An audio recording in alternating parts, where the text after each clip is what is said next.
Hey guys, I'm Rich from NeoWin. Today we're unboxing Lenovo's 6th generation ThinkPad X1 Carbon. So, for those that don't know this about me, I do love Lenovo's ThinkPads. I've reviewed probably at least a half dozen of them since last year's refresh, which includes the X1 Yoga, the X1 Yoga with the OLED display, the X1 tablet, the ThinkPad Yoga 370, and the P71, which is a workstation, which was totally badass. But anyway, the one that I've kept around is the Yoga with the OLED display. And the reason I kept it around is because I want to see how it holds up over time, because this is truly just an amazing PC. So this is going to be my first time reviewing a Carbon. So the Carbon is it's a traditional laptop form factor, and we'll get this box open so you don't have to look at it. And you'll notice it doesn't come in a fancy, shiny box like a lot of other PCs do. All right, and the reason for that is because Think is Lenovo's business brand. If you want a consumer PC like the Yoga 920, it does come in a fancy box. So here we have it. Lenovo says that this is the lightest 14-inch business PC. So yeah, it's super light. And I asked about this because I wasn't clear on why you would get a Carbon. Because here's what's new this year. We have the 8th generation Intel processors, right? So those are great.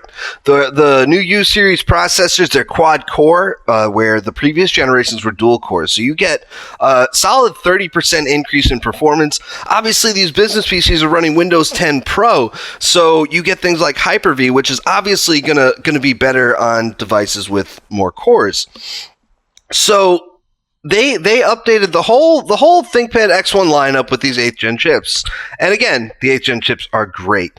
So my question was, why wouldn't you just get a Yoga? Because you get the 8th gen chips, they're integrated graphics, pretty much similar specs, but the Yoga has the additional form factors of being a convertible. And the answer was that this thing is just so light. It's obviously, you always make some kind of compromise when you get a convertible form factor.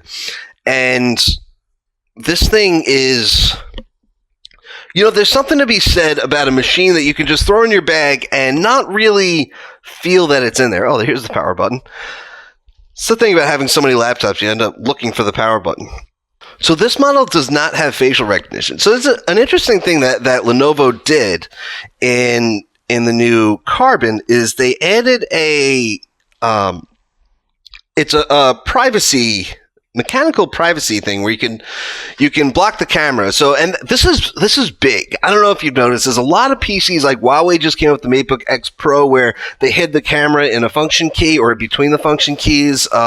And physical camera blocks are becoming common, where previously it would be common to kind of put a piece of tape over the webcam or something. So now you wouldn't have to do that. So, like I said, though, if there's two options here, there's facial recognition or there's that privacy guard, because the privacy guard itself is where the IR camera would be, and it would be harder to engineer a guard that blocks both of those things. And so you get one or the other is what I'm saying. And obviously you get the fingerprint sensor, which is down here anyway, and that's what you use for Windows Hello on this model. Previously, the previous ThinkPads did not have facial recognition at all. They were all about the fingerprint scanner. Honestly, what I'd like to see, and I would imagine that this happens in the next generation, is that, they can put an IR camera over here and just use a privacy guard for the Windows Hello camera. To me, that just makes sense. But this is what we have for now. So other features that we have is Dolby Vision display. Last year the Yoga, like I said, they offered an OLED option. So they didn't offer an OLED option this year, and I get it. It does affect battery life. The battery life on that machine is not so great. So what they went with this year was Dolby Vision. So you could get a standard standard 1080p model. You could get the Dolby Vision model. And Also, there's Amazon Alexa, which I don't see as a pre-installed app, but I don't know if it's available just yet, and I have to reach out to Lenovo to ask about that, because there should be an Alexa app that shows up at some point. It might be required with the software update, but it's interesting because it has the far-field voice microphones, and now you'll be able to use those for Cortana or Alexa. So you'll be able to say, in other words, you can call either voice assistant that you want without having to open a separate app or whatever. You just say Alexa, or you say, hey, Cortana, and it just opens that thing, which is pretty cool if you ask me. And like I said, Lenovo says this is the lightest 14-inch business laptop that exists, 2.49 pounds.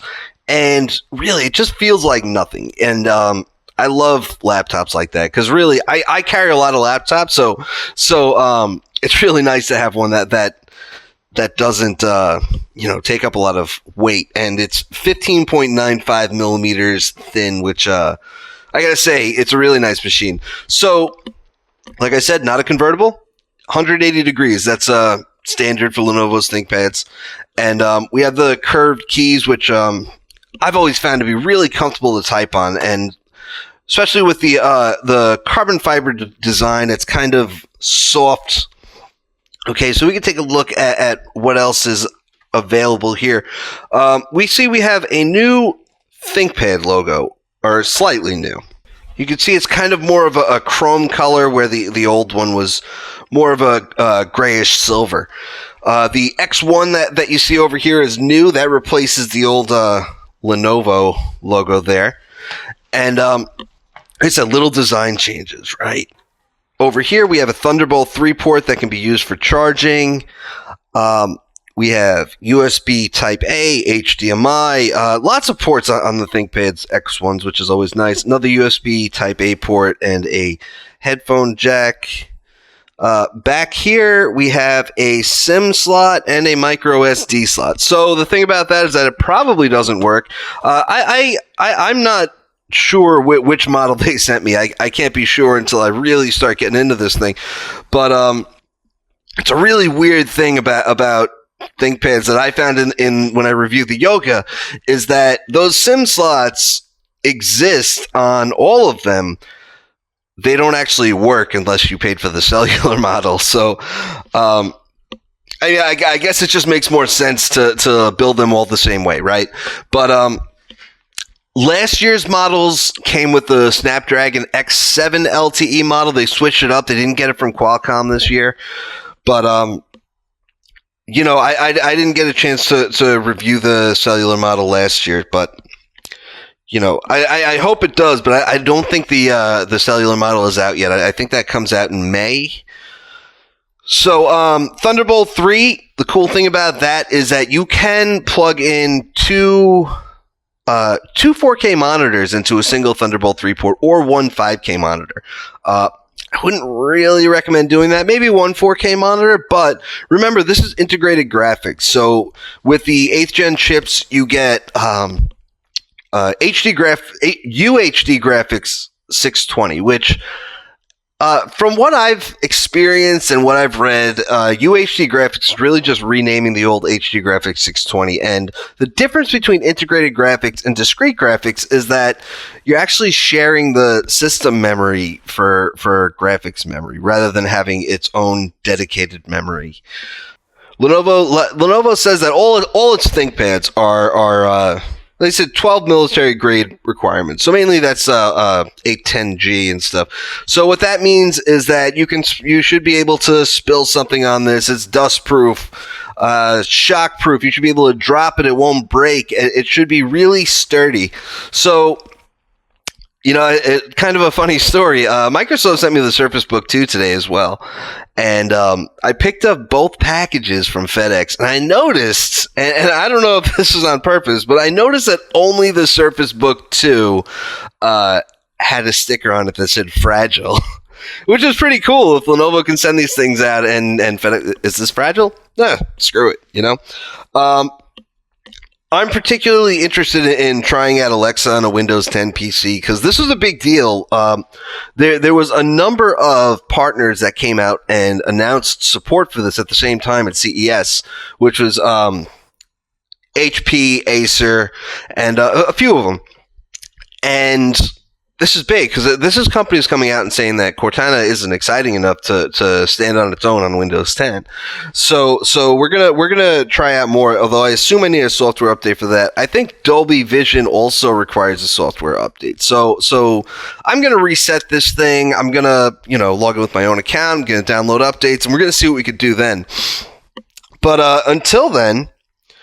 That's about all I got. There's a separate dock that plugs into the Thunderbolt 3 port, which is pretty cool. They didn't send me the dock, but it's worth noting because that is one of the features of the new PC.